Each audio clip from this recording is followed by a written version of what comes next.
Oh.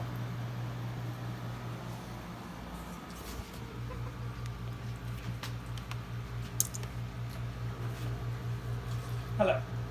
Today we're going to talk about inequality and how it is a hot topic today and in years past.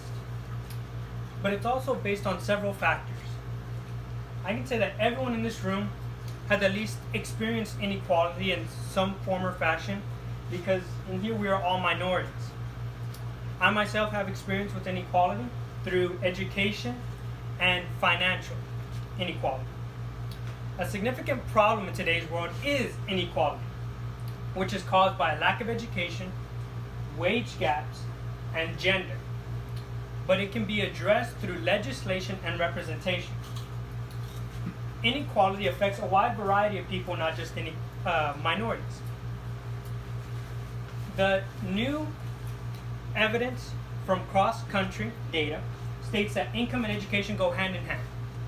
Therefore, if you come from a low-income area, you're less likely to graduate high school and let alone college itself. New evidence from cross-country data also states that in the journal there are 49 countries with inequality. However, that's only the country that they have researched and not the entire world as a whole and how we suffer with inequality. The School of Development Studies working paper 58 states that income plays a huge part in our politics. Why? Because the people that have the resources and power to influence their cause end up getting their laws passed and end up reaping the benefits, while leaving those that cannot fight for themselves in politics without legislation or representation. Inequality is created through income, education, and gender. The American Journal of Public Health states that income gaps affect neighborhoods and communities. Therefore, those neighborhoods and communities affect society as a whole.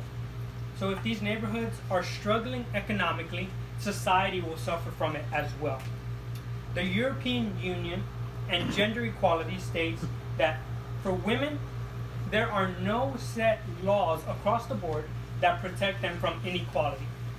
They are only policies that differ from company to company, and therefore can change, and it's not concrete on what is not equal for women. The European Union and Gender Equality also states that the status quo for many years has been that the men will go and earn the paycheck and work, bring home the food, while the women bear children and take care of the home. And that is what we have known the status quo to be. However, there is also unions and legislation which could help reduce inequality. Union norms and the rise in American wage inequality states that unions help reduce the inequality in women by a fifth.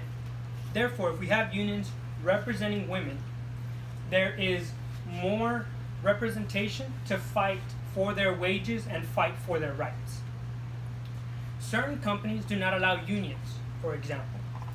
Therefore, if there were laws put in place so that unions could help workers, there would be a lot less inequality throughout many of our private companies.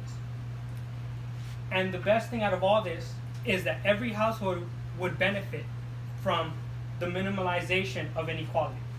There would be more resources in the home financially. There would be a better economy, and therefore fewer taxes. This would all work because women would make the same as men for the same amount of work. Therefore, if the wages are the same, the income for the household becomes much greater than it was before. Inequality is a problem in many sectors. We need to focus on education, income, and gender equality. Laws need to be created to allow workers to represent themselves through unions. And this problem of equality can be fixed by fixing our educational system, our wage gaps, and gender, but can be addressed through legislation and unions. Everyone needs more money. We can all say that. Therefore, if we can continue to work towards this equality, we can definitely make our economy better, our households better, and our communities better. Lastly, trickle-down economics does not work to combat equality. Giving more money to companies and hoping that it is spread out equally through men and women is just not true. Thank you.